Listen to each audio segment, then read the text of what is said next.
And we start with France's reaction to the terror attacks in Paris. French jets have been pounding Raqqa, which is the Islamic State group's stronghold in northern Syria.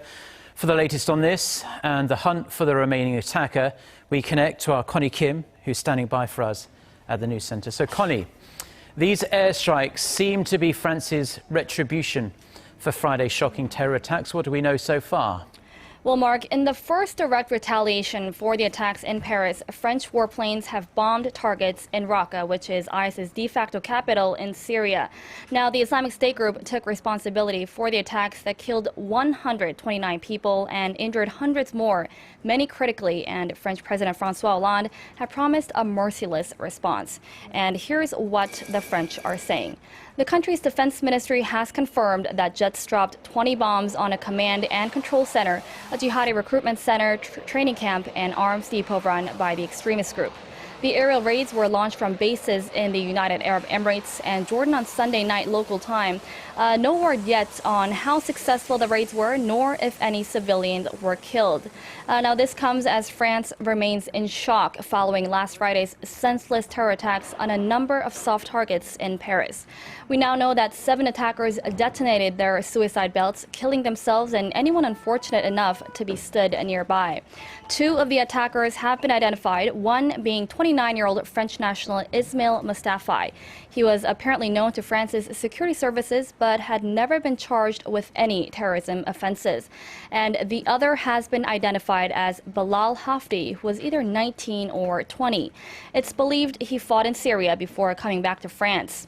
A massive international manhunt is underway for Belgium-born French national Abdeslam Salah, who is believed to have been involved. Officials now have described the 26-year-old as dangerous, and according to CNN, Saleh was questioned by French police shortly after the attacks, but was not detained.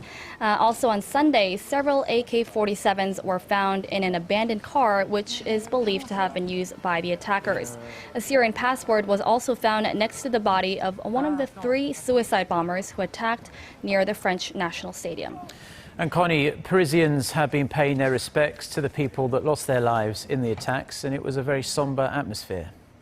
Right, Mark. Thousands lined up at Paris's iconic Notre Dame Cathedral to pray at a memorial service on Sunday as France entered its 2nd day of national mourning. I think of the families today who are in mourning and distress, and I came to pray at Notre Dame for the peace of these poor people who are now dead and their families who are in pain and sadness. I wish I could say we have to find a solution. I don't even know what that could be, but we have to come together and at least support each other. The Catholic Cathedral had been closed since Friday's attacks, but opened for a special service to pay tribute to those who lost their lives. In cities around the world, people are praying for Paris. They have been gathering in front of French embassies, public squares, and landmarks to mourn the victims. Korea's Vice Foreign Minister Im Sung-nam will visit the French embassy in Seoul on Monday to express Korea's condolences. The embassy has also been seeing regular folk come by as well to pay their respects. That's all I have for now. I'll bring more updates in our later newscasts. Back to you.